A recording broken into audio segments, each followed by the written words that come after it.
I can't believe it, but I have been caravanning for 3 years this month. 3 years ago, I bought this caravan and started my caravan lifestyle.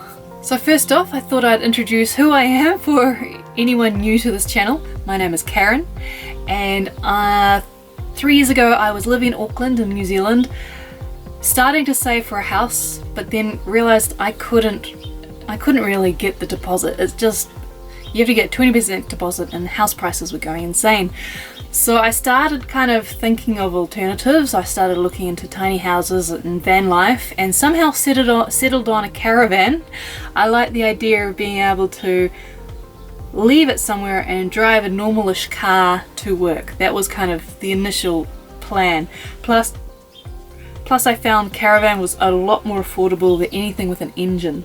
So that was kind of my reasoning behind getting a caravan. I knew nothing. I'd never towed a caravan before, so it was a steep learning curve, I would say, the first 6 months. So I'm actually back in New Zealand. I got back about a month and a half ago now, and I will admit I've been quite quiet since I've got home.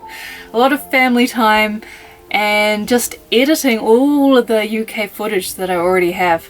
So far every year in October I do one of these videos as a kind of a recap of the last year. So if you want to see the other videos, I'll include a link. 1 year ago exactly, I was actually back at the apple orchard in Hawke's Bay.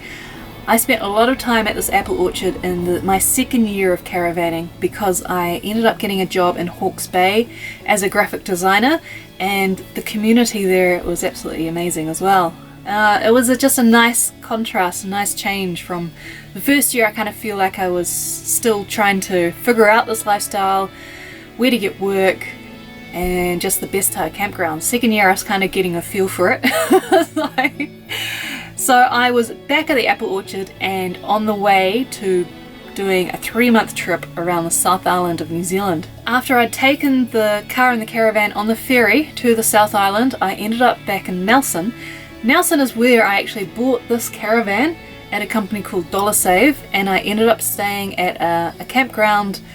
I thought it was appropriate that close to a year later I would be back where it all started, where this caravan adventure has started. So after exploring the top of the South Island, I made it to the West Coast. I absolutely love the West Coast. It's wild, it's rough, and it kind of feels like maybe what New Zealand did, 50 years ago or more. It's a special place to me. I love it. But unfortunately, my timing wasn't great with the weather, and it rained an awful lot. So much rain. So I did get a bit of cabin fever on that part of the trip.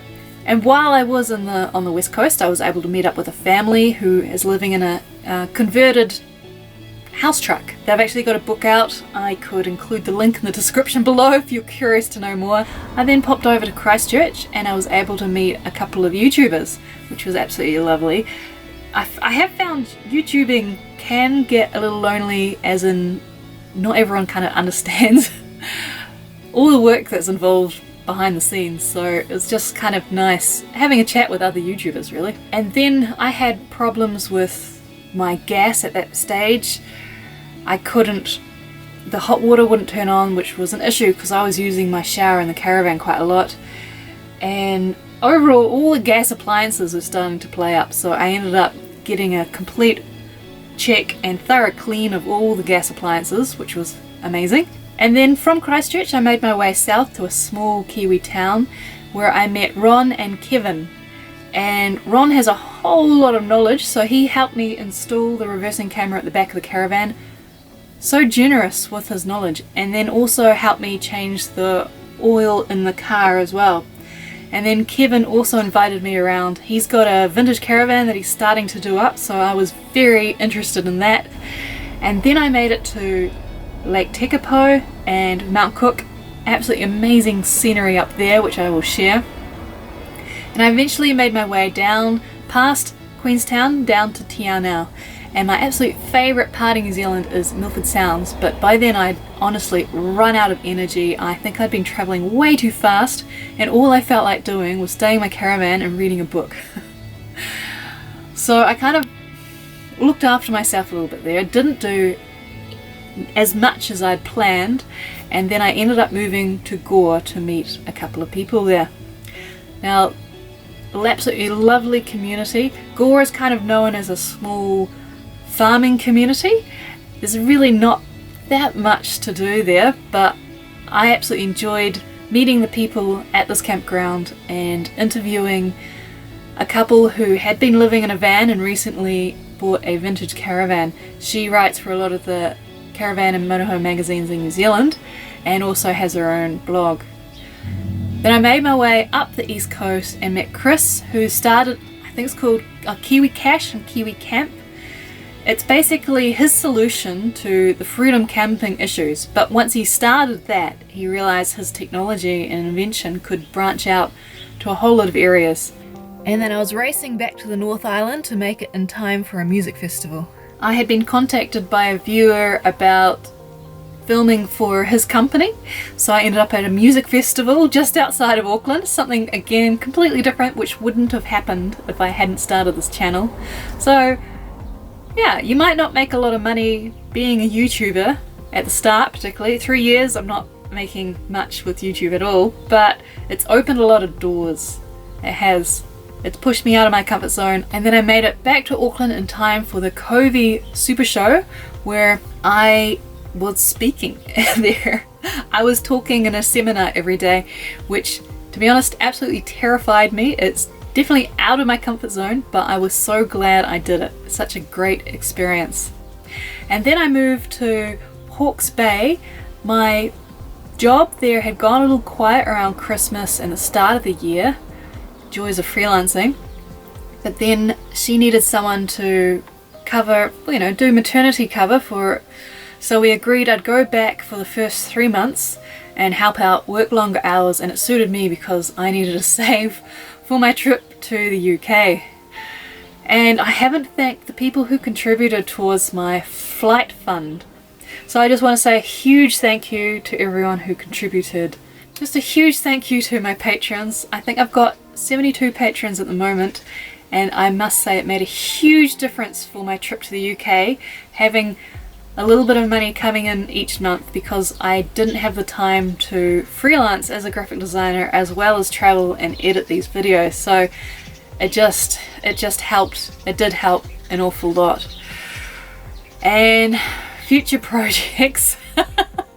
Future projects, again, any help will be appreciated. As usual, I am keeping myself busy. But it's going to be fun. It's going to be fun. So a couple of people have asked how I actually got the car and the caravan. I'll include the playlist of the whole UK trip where I explain it a little bit more.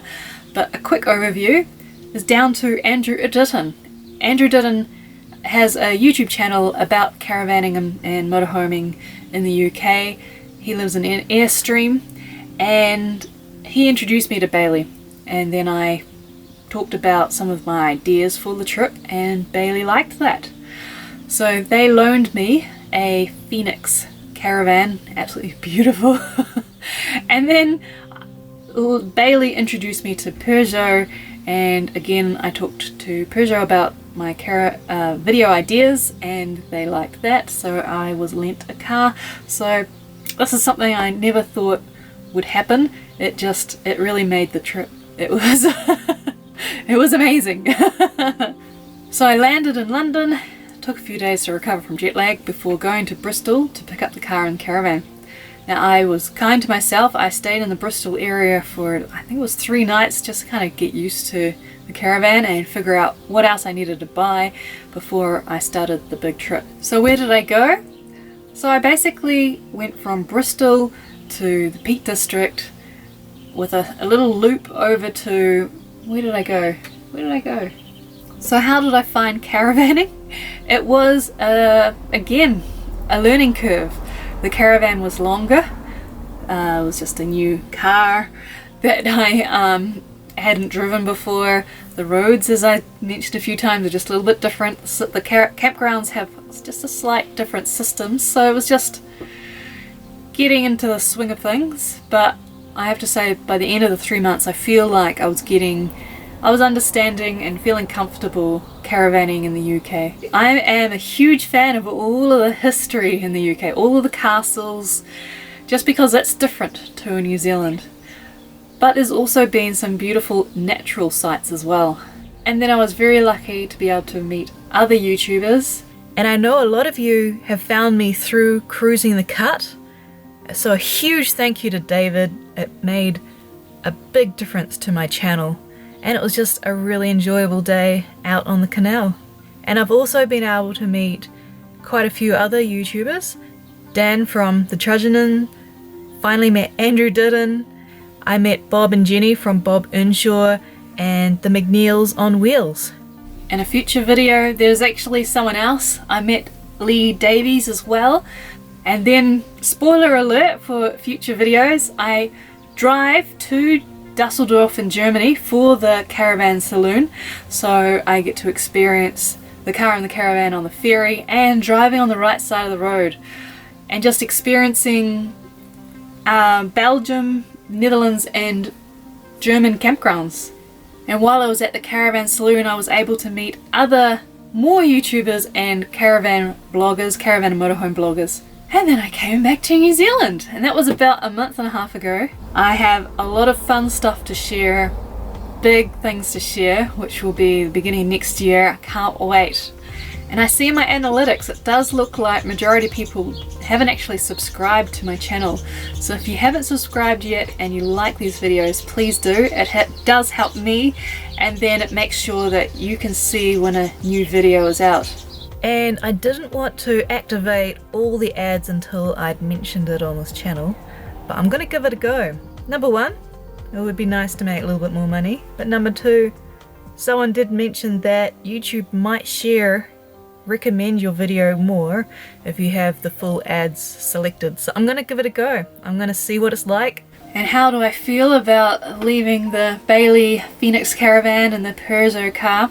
So the Bailey Caravan is it's a beautiful caravan, a lot more space. The bathroom was just amazing. So my caravan feels a lot smaller and a lot older, but at the same time it's kind of, I did feel a little nervous that I was going to damage the car or the caravan on the trip. So I was relieved to return it back. The only damage I'd done was the jockey wheel. So to be able to return that, with that being the only issue, was kind of a relief. So I can now relax a little bit more in my caravan. Doesn't matter if I stain the sofa or damage something, it's my own fault. I'll just have to fix it. Yeah. But at the same time, it's kind of nice to have new stuff. New car, new caravan, everything works as it should. Yep. So I came back to this caravan and everything was a bit dusty and some spiders had moved in. It did take a little while to kind of settle back in, but yeah, it's home. It is home.